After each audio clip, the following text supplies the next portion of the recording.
मोगळ्या दुनिया आमच्या लोकांचे मागणे ऐकून घे. सायबीण मायची विनोणीन, सांता भोक्तांची विनोणीन, सांत सेबास्तियाव, सांत आंतोन, पाद्री पियो, फाद जुझेवा, सगळ्या सांता भोक्तांची विनोणीन आमची मागणी ऐकून घे आनी आमकां पावस जो चड गरजेचो जावन आसा आमकां ह्या वेळार हो पावस आमचेर सगल्यांचेर धाड. तुमकां सगल्यांक बरें आवडेता. देवान आमचे मागणे आयकूंक आनी बेगीनूच आमकां पावस धाडूंक म्हूण आमी मागता.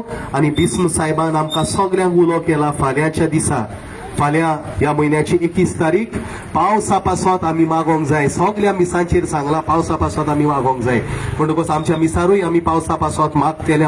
तर आमचे मागणे पावसा पासत आमी चालू दवरुया आनी देव सगल्यांची काकूत कोत्तलोच. हमारी सुनेगा, बारिश को नाजिल करेगा, हमारी परेशानियों को दूर करेगा और हत्ता के जानवरों, परिंदों, इन तमाम की परेशानी यकीनी तौर पर दूर हो जाएगी.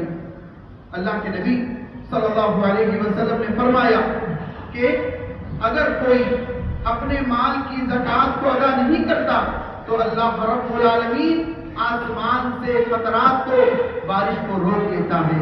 As we all are aware, month of June is coming to an end and there is no sign of rains. As part of our Muhammad sallallahu alaihi wasallam tradition, today we gathered at our mosque to pray to Almighty Allah to seek special blessings for rains. आमी कोरजुयाचे कोपेलांव करीत भाशेन ही परंपरा आमच्या इरमितीन आसा. पुरसां भायर काडूं 5 वर्सां फाटीं हें पुरसां भायर काडलेलें. ज्या वर्सा पावस नासलो आनी त्या वर्सा भरपूर सांत आंतोनीचे विणवणेन गोंयांत पावस फावो जालो. ह्याच बावडतान हें पुरसां आमी हांगा काडलां आनी दुबाव वेरेंत सांत आंतोनीचे विणवणेन आमच्या गोंयांत भरपूर पावस पडटलो.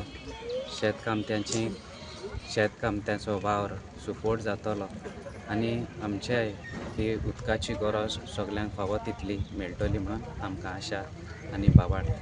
सांत आंतोनीचें नांव व्हड जावं.